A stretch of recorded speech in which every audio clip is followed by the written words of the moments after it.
अगर कोई ऐसा दोस्त जिस पर आप सबसे ज्यादा भरोसा करते हैं वो अचानक आपकी जिंदगी का सबसे डरावना सच बन जाए, आप उसकी आवाज भर से डरने लगे तो आज एआई धीरे धीरे हम सबकी जिंदगी का हिस्सा बनता जा रहा है। क्या पता आगे चलकर वो हमारा सबसे करीबी दोस्त भी बन जाए और आपको पता ही ना चले। और एक दिन वो आपको ऐसे मोड़ पर ले जाकर खड़ा कर दे जहां सिर्फ आप अकेले खड़े हों और आसपास बस आपकी ही तरह मुर्दा लोग खड़े हों। उस रात अंधेरे में सिर्फ आप अपनी ही चीख सुन पाएंगे। नमित और अथर्व टेक एंथुजियास्ट थे। लगभग दिन के 8 घंटे वो एआई वीडियोस बनाते थे, ऐसे वीडियोस जिन पर मिलियंस व्यूज आते थे। आज भी दोनों अपने अपने लैपटॉप पर शाम को जाने वाली वीडियो की तैयारी कर रहे थे। अरे सुन, मैं ऐसा सीन बना रहा हूं जहां डेथ सीन एकदम रियल लगेगा, सब्सक्राइबर्स तो शॉक में चले जाएंगे। नमित एक्साइटेड था। भाई एंडिंग भी ऐसी दूंगा कि सब कमेंट्स करते रह जाएंगे, ब्लड बॉडी के चारों तरफ धीरे धीरे फैलेगा। Super excited. अथर्व का चेहरा देखने लायक था। दोनों लाइफ से और कुछ नहीं चाहते थे। इसी दौरान एक दिन अचानक उनको एक ईमेल आई। Use this newly launched AI app, you will be able to create better realistic videos free for 1 year. Namit ने झट से डाउनलोड की, ट्यूटोरियल्स देखे और शुरू हो गया। पहले ही प्रॉम्प्ट के बाद ऐसी वीडियो जनरेट हुई जो बिल्कुल रियल लग रही थी। कैरेक्टर्स, उनकी एक्टिंग, माहौल, सब कुछ एकदम रियल। नमित कुर्सी से खड़ा होकर नाचने लगा। उसके हाथ पूरे 1 साल के लिए ऐसी ऐप आ गई थी जिससे वो ऐसा कंटेंट बना सकता था जिसको बनाने के लिए शायद लाखों खर्च करने पड़ते। अथर्व भी अपनी खुशी छुपा नहीं पा रहा था। नमित आज अथर्व के घर पर ही रुक गया। दोनों पूरी रात एक शॉर्ट स्टोरी पर काम करना चाहते थे। अबे तेरे पापा तो बुरा नहीं मानेंगे, आते ही कहेंगे पढ़ना लिखना मत, बस रील्स और शॉर्ट्स बनाते रहो। नमित ने हल्के से छेड़ा। अबे चल, तेरे पापा तो और भी आगे हैं। जानते हो सीरियस बच्चे 18 घंटे पढ़ते हैं, तब कहीं जाकर मेडिकल या इंजीनियरिंग क्लियर करते हैं। अथर्व ने भी जवाबी कार्यवाही कर दी। दोनों डिनर करके अथर्व के कमरे में आ गए। दरवाजा अंदर से बंद कर लिया। हालांकि डिनर टेबल पर अथर्व के पापा घूर कर दोनों को देख रहे थे, लेकिन मम्मी ने मामला संभाल लिया। रात के 2 बजे तक दोनों लगभग शुरू के 5 मिनट की कहानी वीडियो में उतार चुके थे। कहानी थी एक आदमी की जो दिन दहाड़े लोगों का शिकार करता था। चलते चलते अचानक वो गले में कुछ चुभो देता और फिर उन्हें किडनैप करके एक ऐसी जगह लेके जाता था जहां कई लोग और बंधे होते थे। वो रोज हर एक कैदी का कोई एक अंग निकाल कर पकाता और उसे टेस्ट करके वहां उड़ रहे चील कौओं को खिला देता। उस आदमी की आंखें बहुत बड़ी थी और वो बस एक किडनैप किए हुए इंसान को जाने से पहले एक बार घूर कर देखता था, जैसे वो उनके लिए कुछ और प्लान्स भी बना चुका हो। कहानी के अंत में सीन था वो फिर से शिकार पर निकला और बारिश के मौसम में किसी गली के कोने में खड़ा फिर से किसी का इंतजार कर रहा है। पार्ट 1 दोनों ने यहीं खत्म कर दिया। अरे भाई 6 बज गए, आज तो हद हो गई। हमने पूरी रात लगा दी। नमित ने आंखों पर उंगलियां फेरी। अथर्व भी ढेर होने को तैयार था। यार आज कॉलेज कौन जाएगा? दोनों ने इशारों में डिसाइड किया, चलते हैं, पहला लेक्चर मिस कर लेंगे बस। पूरे दिन कॉलेज में उन्होंने बस अपनी शॉर्ट फिल्म की बात की। कैसे हर सीन एआई का इतना रियलिस्टिक है जैसे कोई बड़ा डायरेक्टर करोड़ों खर्च करके 200 की क्रू के साथ बना रहा हो। दोस्तों को तो बड़ा मजा आया। हर कोई बस अब शॉर्ट फिल्म के लॉन्च को तैयार था। लगभग 2 हफ्ते दोनों अपनी शॉर्ट फिल्म को कंप्लीट करने में लगे रहे।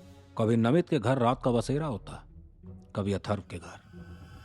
आखिर वो दिन फिर आ ही गया जब उन्होंने अपनी short film the ghost kidnapper का ट्रेलर लॉन्च किया। अपलोड होने के बस 3 घंटे के अंदर वीडियो पर 1 मिलियन से ऊपर व्यूज थे। उनका ट्रेलर वायरल हो गया। शाम होते होते 4 मिलियन व्यूज।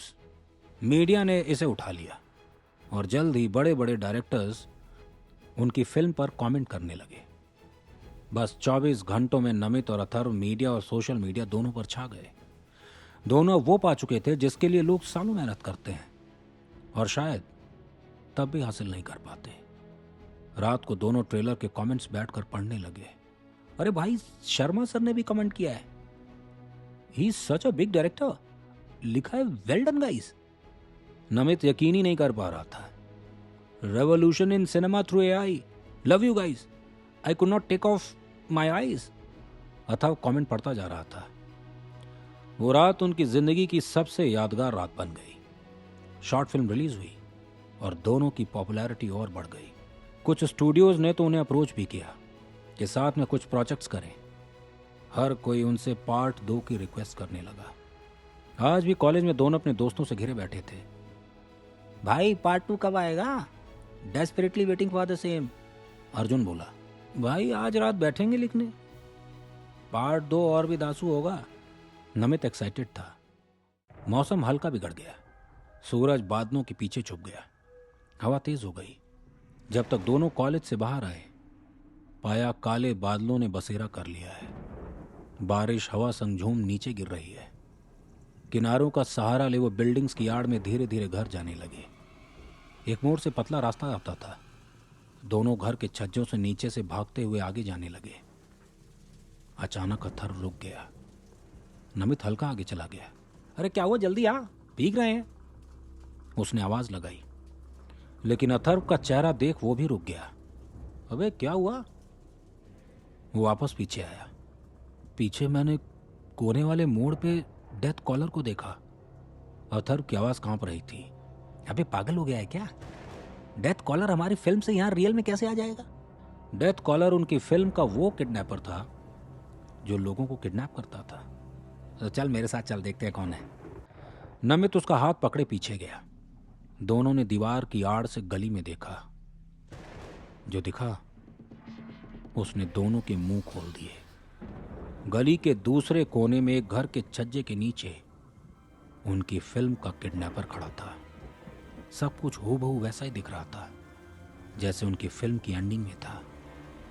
वो किडनैपर अब अपने अगले शिकार के इंतजार में था, या यूं कहें उसका अगला शिकार वो दोनों थे। दोनों बिना रुके दौड़ने लगे। नमित का घर पहले आता था। दोनों ने घर के अंदर जाकर दरवाजा बंद कर लिया। सांसें चढ़ी हुई थी, आंखें बाहर को आ गई थी। अथर्व तो सीधे 2 गिलास पानी ही पी गया। क्या हुआ, तुम दोनों को क्या हुआ? नमित की मां कमरे से बाहर आ गई, लेकिन बिना कुछ बोले ही नमित और अथर्व सीधे कमरे में चले गए और दरवाजा बंद कर लिया। नमित ने खिड़की का पर्दा हटाकर नीचे देखा, कोई नहीं था। यार कैसे हो सकता है, कोई हमारे मजे तो नहीं ले रहा? नमित बड़बड़ाया। चेहरा, कपड़े, हाव भाव सब कुछ सेम कैसे हो सकता है? कहीं हम इल्यूजन का शिकार तो नहीं? अथर्व की आवाज भी कांप रही थी। फिर दोनों ने दिमाग लगाया। फिल्म का कैरेक्टर बाहर नहीं आ सकता, शायद उनका भ्रम होगा। फिर एक दूसरे का चेहरा देख वो हंसने लगे। भाई मेरी तो हालत ही खराब हो गई थी, हो सकता है कोई मैचिंग कपड़ों में खड़ा हुआ। नमित हंसता रहा। लगभग 3 घंटे दोनों कमरे में बंद रहे। फिर अथर्व वापस अपने घर लौट गया। नमित भी डिनर करके सो गया। अगली सुबह दोनों क्लास में मिले और दोस्तों को बीते दिन की बात बताकर हंसने लगे। भाई हम दोनों तो ऐसे भागे जैसे बस अब किडनैपर हमें दबोचने ही वाला है। नमित ठहाके लगाकर हंसने लगा। आज भी मौसम कल जैसा ही था। दोनों कॉलेज से बाहर निकले, लेकिन आज रास्ता दूसरा लिया। शायद कोई अनकहा डर अभी भी उनके भीतर समाया था।